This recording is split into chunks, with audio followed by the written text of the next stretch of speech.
Okay, excellent. I think we might start proceedings off. So welcome everyone. Thank you very much for joining our webinar today. And the key objective that we have today is to take you through the changing trends that we're seeing in airport shopping behaviour and the implications that we see for commercial space planning in airport terminals. So thank you very much for joining from different parts of the world this morning or this afternoon. The key agenda for today is to give you a brief overview to who is speaking to you and our companies, to introduce our exciting new survey, which is Pragma Pulse, which has really been the catalyst for this webinar. And then we'll be taking you through the insights and implications that we see as part of the implementation of strategy and best practice in various airport terminals and commercial environments around the world. There will also be an opportunity for a Q&A as well, which we would invite you to use the chat function on the link, and we will reserve some time at the end of the session to address some of those queries. Yeah, please do feel free to fire them across as we're going through the presentation. Excellent. So in terms of an introduction to who we are, Pragma Consulting is a leading management consultancy specializing in commercial strategy and space planning. And really the crux of our proposition is around turning data and strategic insights into a good commercial plan. So we work with the full spectrum of asset typologies across shopping centres, mixed-use developments, also with brands and operators that have a particular specialism in travel retail and airport terminals. And to date, we're nearly up to the century mark. We worked with 95 airports in 45 countries of all shapes and sizes. And the support that we provide cuts across commercial strategy, space planning, performance enhancement, customer insight, really with the objective of enhancing performance and customer satisfaction. Peter, if you'd like to give an overview to Benoy. Yep, thank you. Those of you who don't know Benoy, we're primarily an architectural practice established just over 70 years ago, nearly 80 years ago, actually, in fact. And over the years, it's grown into a global practice, specializing in obviously in architecture, building, urban design, master planning, and interior design. We work across a whole range of sectors, commercial sectors, education, culture, and obviously we have a dedicated aviation team as well. We don't, as a practice, have a in-house style as such, rather focusing on client and user value, creating clear and cohesive and, most importantly, sustainable projects. Alex. Thanks, Peter. Just a bit of background as to who is speaking to you today. So myself, Alex Avery, I'm the CEO of Pragma. I've been with the business for over 15 years, and over that period been lucky enough to work across the full spectrum of geographies, sectors and assets that we get involved with. But a key part of my work has been leading on the airport terminal work, and it's been fantastic to be involved with a number of exciting projects in different parts of the world, ranging from airports under 1 million up to the big global hubs as well. Peter? Yeah, thank you. Obviously, Peter Farmer. I'm design director at Benoy, been here for a while now. I've actually worked with Alex for quite a few years in various forms across a whole range of airports.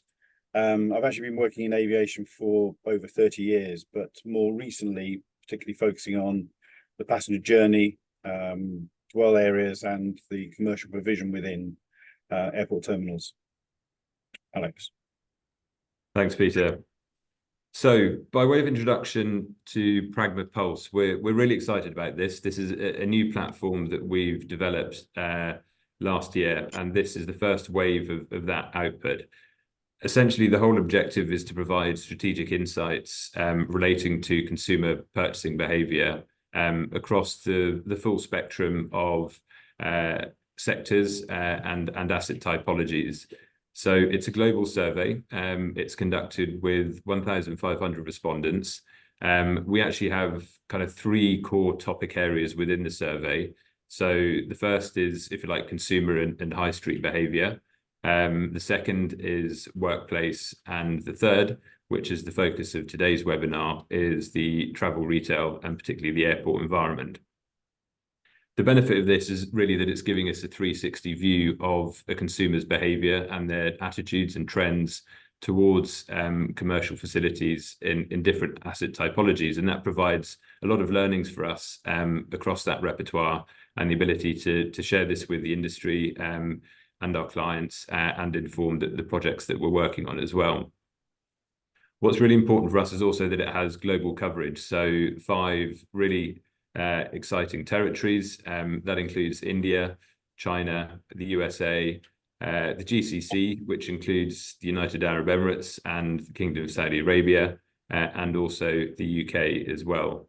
So one of the key objectives for us is with all our work is really getting under the skin of customer segments and understanding both the consistencies across global consumer behaviour, but also the points of difference as well.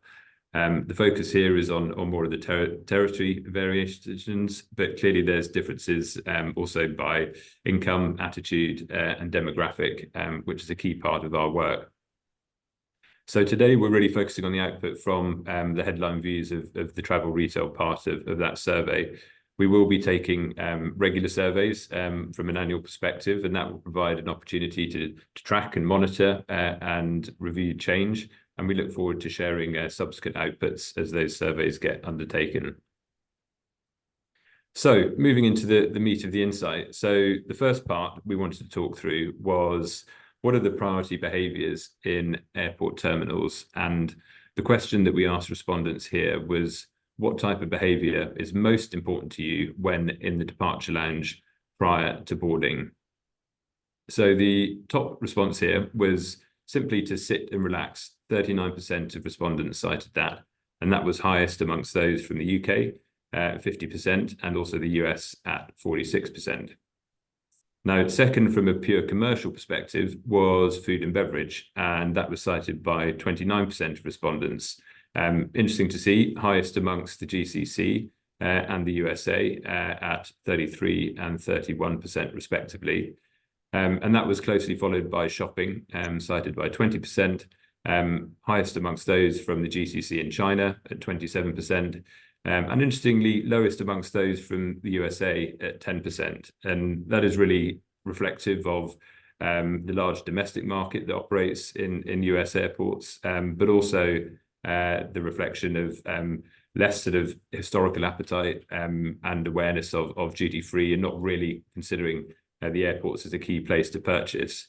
That is changing over time as the airport terminals get developed with a higher emphasis and focus on the commercial potential that these terminals present. And we're working on a number of exciting developments of those across the US market currently. The fourth component is work. So this is an interesting dimension, obviously particularly driven by the rise of digital and the ability to remote work, cited by 11%. But important in the way that it shows that even within the airport terminal, people can continue to fulfill various functions of their lifestyle and daily routine. And it's important to provide the right area to be able to do that. That was cited highest amongst those from China and India.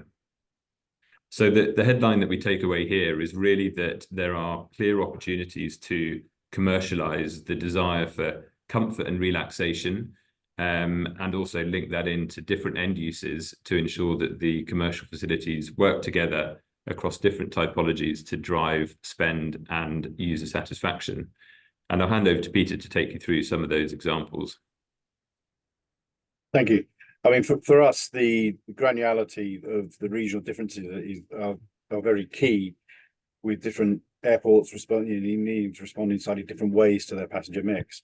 But taking seating for a minute, seating, as we know, is a key component within airport terminals, but it's interesting how it's becoming increasingly important in the mindsets of passengers, and that the passengers are looking for better, more imaginative and more comfortable seating within terminal environments, moving away from sometimes from the seats within commercial areas, but also away from the operational formats of beam seating.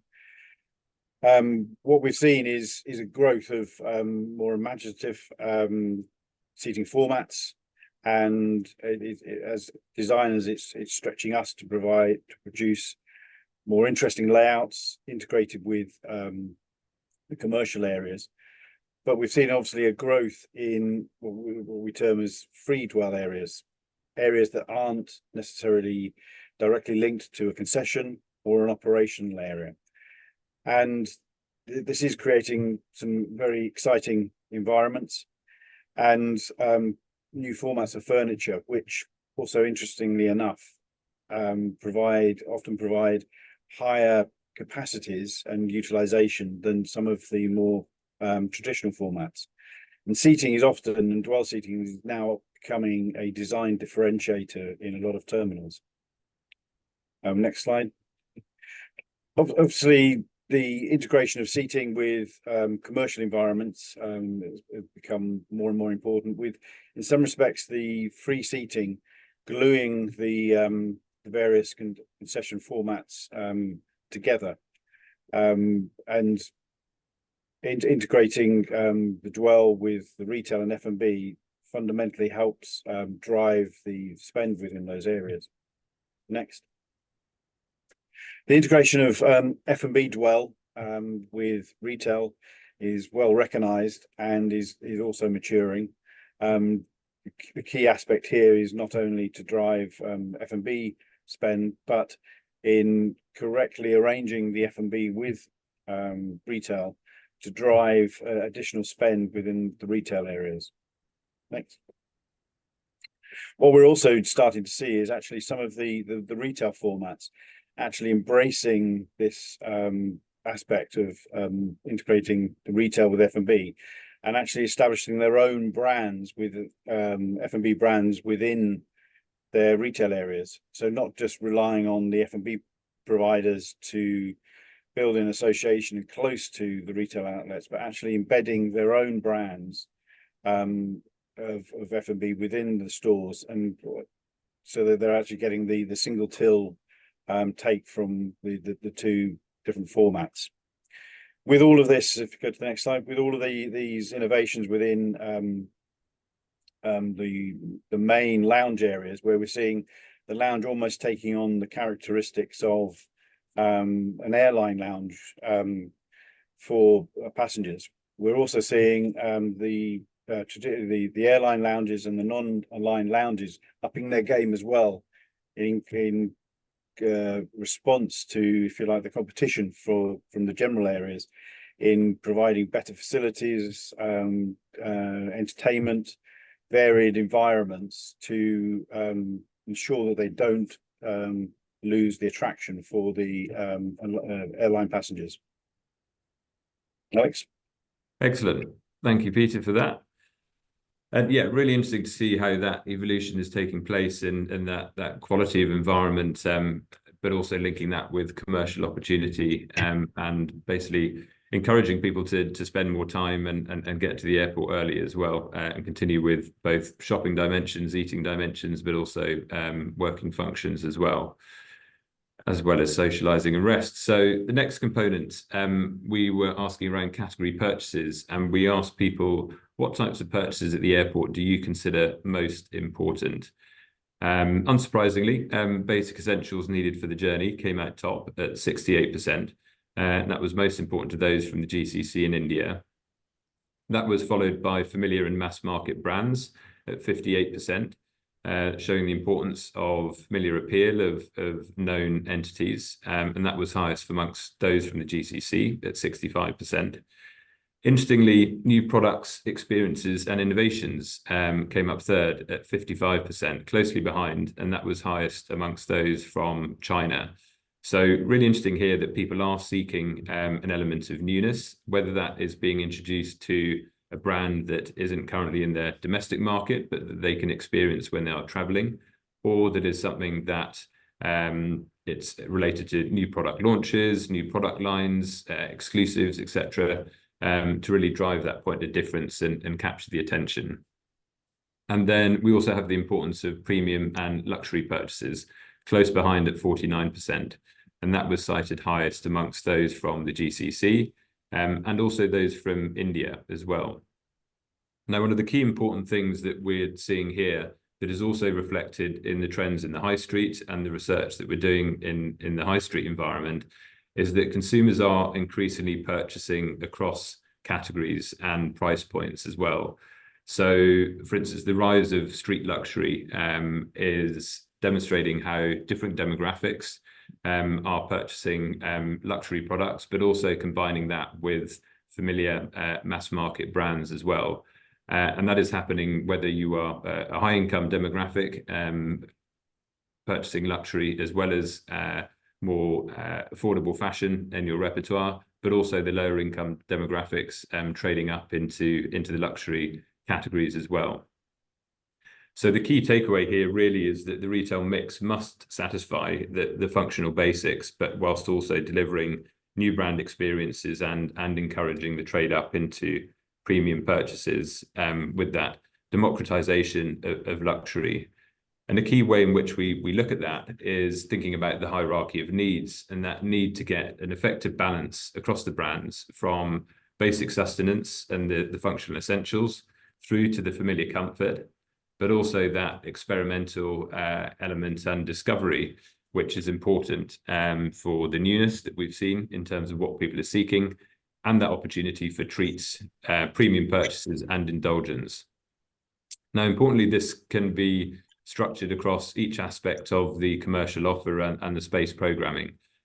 So thinking about how that balances across the retail with the food and beverage, but also the lounges and experiential services. And clearly the actual weighting for this will be unique and relevant for each individual airport, depending on the passenger profile. But the key takeaway is that consumers are seeking a balance across these categories, and it's important to provide that as far as possible. So some good examples of that, Heathrow Terminal 2 in London. Great to see the evolution and the new formats that are being fitted out recently. The photo here is showing the sort of luxury corridor with a great new high impact Tiffany & Co jewelry store and Bottega Veneta. And really this sort of street helps to demonstrate that transition through price points and brands with the clustered zoning and positioning, transitioning down to Paul Smith, Hugo Boss and Kurt Geiger, the shoe brand. And then also we have the Starbucks at the end of the corridor in order to anchor the opportunity for dwell, and that's some of the examples that Peter was talking about a minute ago. The other aspect is that we have the mass market but highly popular JD Sports, so reflective of the rise of athleisure, and also the familiar favourites of Sunglasses Hut, so that's highly relevant purchase for holiday makers doing a good trade as well. So a good opportunity to demonstrate the range of brands that are available and how that is presented across different zones of the airport. The other thing that's exciting for us is really seeing how brands and operators are innovating in terms of their format design and presentation. And some examples here, we've got the great new Glenmorangie store at Heathrow, really good example of eye-catching store design, fantastic kind of product storytelling. You've got the tasting bar, a lot of authenticity, and taking a hero product and really giving that a platform to shine with its own space and identity. In a similar way, the rise of pop-up. So the Holtzweiler brand is a local hero from Norway, and a great example of how small but effective spaces in high footfall zones are presenting that opportunity to drive awareness, both for local residents, but also to introduce visiting tourists to a brand that has their global aspirations, but the airport platform is providing that opportunity to drive brand awareness and engagement. And then the other one here is the Porsche Design pop-up. So this is a great pop-up at Battersea Power Station, the amazing new retail development in the south of London. And again, a good example of how different brands that conventionally wouldn't necessarily be considered in retail environments are moving into that, because it is all around customer acquisition and driving brand engagement and experience with different attributes that can link to driving customer awareness, as well as an exciting point of difference for the retail mix as well. We're also seeing how the format typologies are evolving from flagship down to vending. So Gentle Monster, really creative brands, they create some incredibly high impact frontages, but also an amazing in-store experience. So this flagship at Sydney Airport in Australia, again, fusing kind of a premium product with almost an art gallery, contemporary art gallery fit out, with eye-catching features that really encourage people to interact with the store and the product, and create a point of difference as well. The Tim Hortons store, so this is a great one over in Bangalore, and the amazing new Terminal 2 that opened there. We were lucky enough to support the team on that journey of design development, and just a good example of how a brand is being sensitive to the overall design ethic of the terminal, with the strong Garden City proposition here, which is an amazing feature of that terminal design, but linking that into the fascia presentation with its own sense of local identity, related to the Canadian maple leaf as well. And then at a smaller format, we're seeing a lot of innovation in vending as well. So the functional essentials, highly popular Coca-Cola drink, but taking that and creating an engaging platform that is eye-catching, adds a bit of fun to an otherwise functional transaction, and can be used in different spaces. And that's a good example at Toronto Pearson, that have a great vending program of using that in effective places. Peter? Yeah, for us, understanding this hierarchy is key to how we arrange and group and configure retail and F&B units to maximize the appropriateness to the particular audience. And this can be different terminal to terminal, airport to airport. And it's becoming particularly true as the industry starts to think about moving away from the reliance on the 100% footfall past every store, moving towards more of a kind of a mindset type arrangement with grouping offers to suit particular passenger demographics. Alex. Thank you. Okay, moving on to the next section, and this is around the appetite for digital. So we asked people, if an airport offers online pre-orders or click and collect service, how likely are you to consider using it? On average, it was around 67%, but that did vary a little bit by category. So we can see that duty-free was the highest at 71%, particularly amongst those from the GCC, India and China, and a bit lower amongst those from the UK and the USA. And that is really reflective of the different environments that those territories operate in, particularly in the likes of India, where arrivals duty-free is a big component, and that convenience of a regular purchase of, say, pre-ordering a bottle of liquor to pick up in a convenient way is an important part of that customer repertoire, and an increasingly desired service. Food and beverage, 65%. That's really one of the areas that we've seen accelerate as a result of the combination of the rise of digital, but also COVID, and that shift to online in terms of menus, in terms of familiarity with ordering online. And clearly that is an important part, and particularly amongst the Chinese passengers that amongst the most digitally connected and e-commerce related consumers around the world. And then also general retail at 63%, which was highest amongst those from the GCC and India. So the key takeaway here really is that digital is creating more opportunities, but particularly around the ability to streamline operations and drive unit level processing efficiencies as well. And I'll let Peter explain a bit more about that. Thanks, Alex. Well, the impacts that we're seeing is not just on the arrivals route that you'd expect, but as Alex said, there's an assumption of a downward pressure on floor area in both F&B and retail because of the growth of click and collect and digital ordering. As Alex said, the F&B is more mature than the retail in some respects, with sessions allowing for within their design and formatting for that grab and go pick up of a pre-ordered order. But we're also seeing it emerging into retail units on the departure route as well. On the arrivals route, obviously, the provision now is becoming more mainstream. So whereas click and collect often used to be tucked out of the way a little bit, it's coming far more to the fore. The design of click and collect areas are improving with the quality and obviously growing in order of magnitude.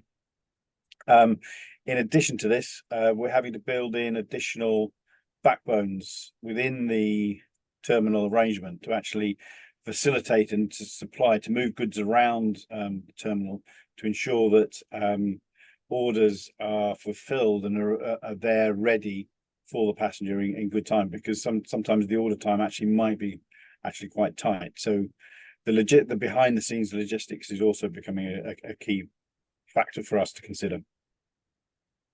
Okay, Alex. Excellent.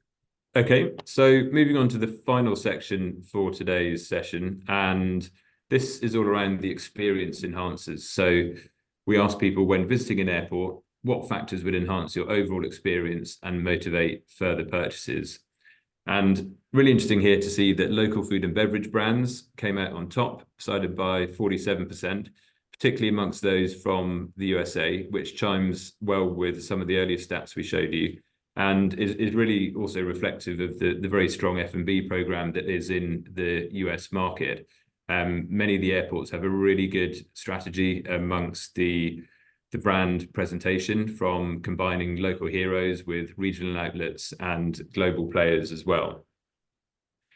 Second up was local and authentic products from the region, so more of the retail focus, but again on that local identity and authenticity, cited by 37%. That was highest amongst those from the GCC at 43%. But interestingly, the local food is also followed quite closely behind by the global food and beverage at 34%, highest amongst those from China at 42%. So again, demonstrating that impact that, yes, local heroes are important, but clearly global familiarity and comfort, or brands that may be less present in your home market, but are globally sought, are an important part of the mix as well. Interestingly, then we've got eco-friendly and sustainable products at 31%, and that was highest amongst our Indian respondents at 49%. So clearly this is a growing aspect of a consumer's choice driver, and people proactively seeking out sustainable products.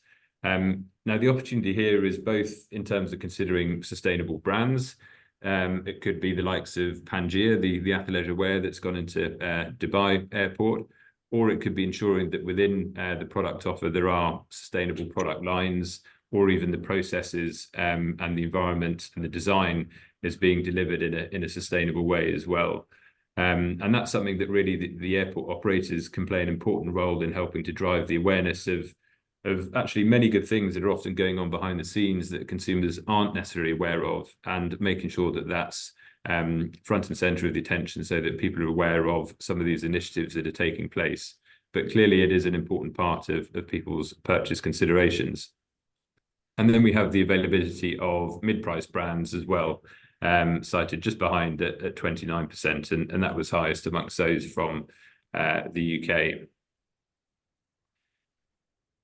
So what are the implications there? Well, this is all about things like celebrating local legends, and this was a really fun project that we worked on over in Montego Bay in Jamaica, initially starting off with the commercial space planning of the extension, working in partnership with the design solution, and then working with one of the F&B operators to develop a unique concept anchored around the hero heritage of Bob Marley.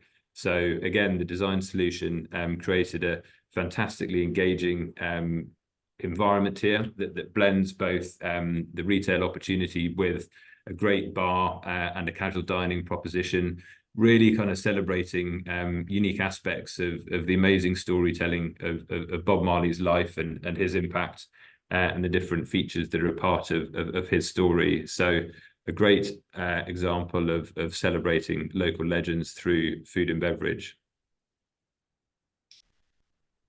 In a different way, it can be delivered through global brands as well. So this is an example where you've got the Heineken bar at Ibiza Airport in Spain. So taking a global brand, but through the design and fit out, adding elements of color and storytelling that link to local identity and that holiday environment, allowing people to capture a last bit of views over the airport runway to the coast, a nice sort of holiday vibe about it, and mixing that blend of global awareness with local context is an important feature in design as well. And we're also seeing that with brands just generally becoming more innovative in the way they deliver locally relevant content or unique identity in terms of their store fit outs and presentation and proposition. And two different examples here.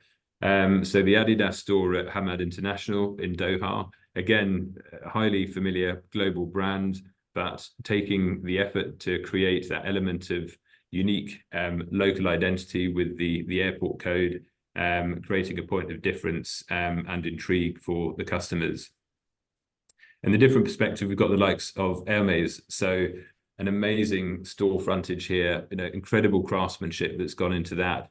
So again, taking a global hero right at the pinnacle of a luxury proposition, but a unique storefront that captures the attention and frankly creates a sense of wonder for all that walk past it as well. So good examples of the way brands are sort of tailoring their offer and creating a point of difference in the formats that they're opening.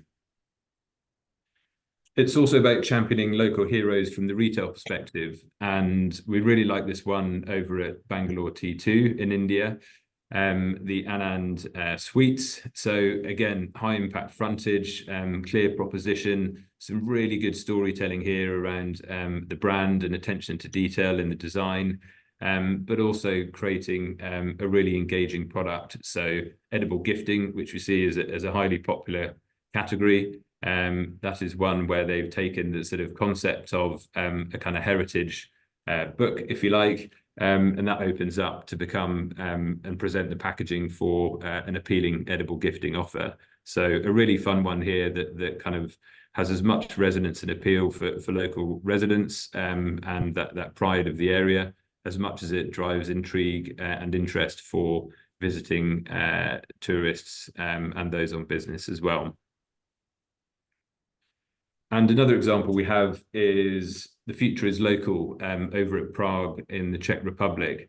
And this is a really exciting one for us because it is that combination of a kind of department store format, but celebration of local brands as well, and really providing a platform to shine, that opportunity for different product offers, different categories to be combined in one footplate. And really a strong sense of social impact, sort of community values and sustainability, and really championing the local heroes with the wonderful platform that a high footfall terminal presents for those brands to connect with potential customers. Peter? Yeah. So this innovation of bringing in new emerging brands, local brands, is creating some as we've seen, for some very exciting solutions and formats. It does sometimes come with some challenges, particularly to do with coordinating these emerging partners into an overall terminal environment. But there are also some logistical and cost point challenges for smaller emerging brands that might be just dipping their toe into these kind of environments. With the complexities and say costs of potentially developing formats within airside environments. We've seen Prague solution, and on the right here, great work that Oslo are doing as well. And we're starting to work with airports and also retailers around the world in creating pop-up formats which can reduce the logistical and cost base for this initial introduction. It may lead to further involvement within environments, but it's that initial dipping their toe into this market that we're trying to help people with. And it's creating some interesting stripped back designs, loose fit, flexible, potentially units provided by the airport for different retailers to come in and merchandise. And actually this kind of flexible loose fit is also ticking a very important sustainability box as well for us. Alex? Excellent. Thank you, Peter. That has largely brought us to the end of the core content that we were looking to share today. So thanks very much for your time. There are a few questions coming in, so let's have a look at some of them and we'll revert back. So just in terms of next steps while we're looking at that, if you would like a copy of the deck that we've just presented, either respond to Mike Godleman at the email invite for the webinar, or reach out to myself or Peter directly. The email addresses are on the screen here, and we'd be very happy to share the deck. But also, if you'd like us to undertake a structured session with any other colleagues or associates that you feel may be interested in it, we'd be delighted to do so. So just a few minutes now on some of the questions that have come through. So one of them is, how best do you position F&B with retail? It's a really interesting point, and clearly, there are operational considerations of what the servicing requires for F&B relative to a retail format, and one needs to be mindful really of those adjacencies. But where we've really seen that work well is where you have that combination of like kind of positioning or price point, as it were. So the example, for instance, that was flashed up by Peter earlier in the presentation, a good example where Doha have used that essence of the luxury quarter to link in premium brands and retail brands, but anchor that with the Emporio Armani Cafe and also the more premium Starbucks Reserve proposition. So again, you've got that good link of adjacencies of complementary price points and customer typologies that can create a cluster essentially that links the different end use and typology across retail and F&B, which is great to see. Any other comments on that question, Peter? Only that, as well as all of those aspects of price point and branding, removing those kind of barriers, obviously physical barriers as well. We want people to be able to move fluidly between F&B and retail, because that's the whole point of locating them close to each other. So it's not presenting physical barriers to that kind of movement. Excellent. Another question that Mike is helpfully sharing for us here is, how do you think duty-free will evolve to meet customer needs? Yeah, really interesting question. I guess, across the different core categories on offer, there's sort of different pressures and opportunities in different ways.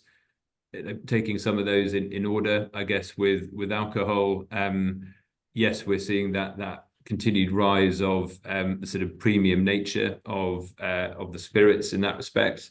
And as we see some of the more sort of experiential and brand activation spaces evolve, with, for example, the one at Heathrow, where you're taking a product actually out of the sort of full format store environment and giving its own space to shine, is something that we see will continue to be a part of the offer.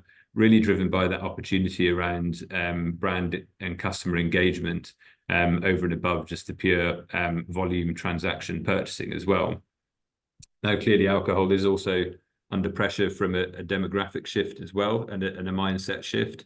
Some of the latest stats are in the UK market, for instance, just in terms of general consumer behaviour, that 20% of 18 to 24-year-olds do not drink.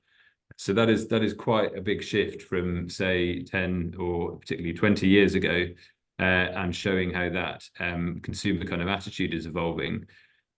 Different ways when that's permeating is the rise of obviously no alcohol or low alcohol spirits and propositions as well. But that's an important consideration for that category going forwards. Other aspects, I think, that we see working, particularly well with duty-free, the continued rise of beauty and health as well.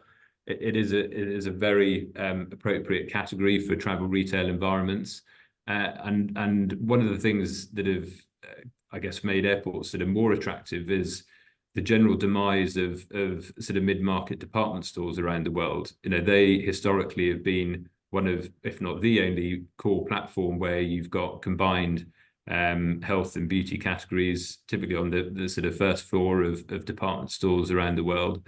And a lot of them have shut their doors now as that market has evolved more from the fashion perspective.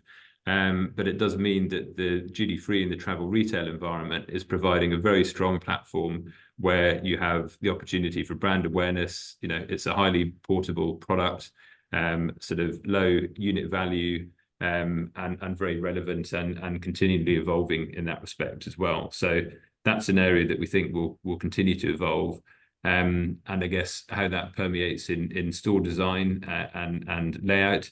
Again, seeing more of the kind of experiential brand-led propositions becoming a part of that footprint. Any other points on that one, Peter? No, I think you've covered it. It's really what we're saying is that offer within the offer being a lot stronger, where it's not just about it being on the shelves. It's actually about the brands and the goods having to publicize and shelf for themselves within that kind of environment, as much as just being in a homogenous area. Yeah. A couple of other questions just on the sample structure. So in terms of the respondents, it was a broad stretch of respondents in each territory, across different incomes and demographics and gender and mindset. So aiming to get a good reflection of the travelling population in that respect.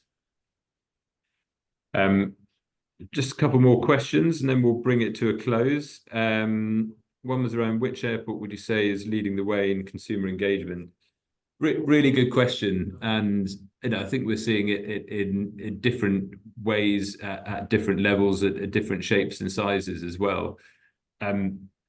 Clearly, one of the pioneers of airport engagement and service proposition has been Changi, and continues to fly the flag at the front of that, with all the innovations that take place, both in terms of the terminal, the refreshing of the offer, the linking with public realm, the flagship stores, and also not to mention the likes of Jewel Changi, really thinking about, well, what are the reasons that will create a point of difference, drive global awareness, but create a whole range of different leisure-based experiences and activities to create an exciting and a different offer.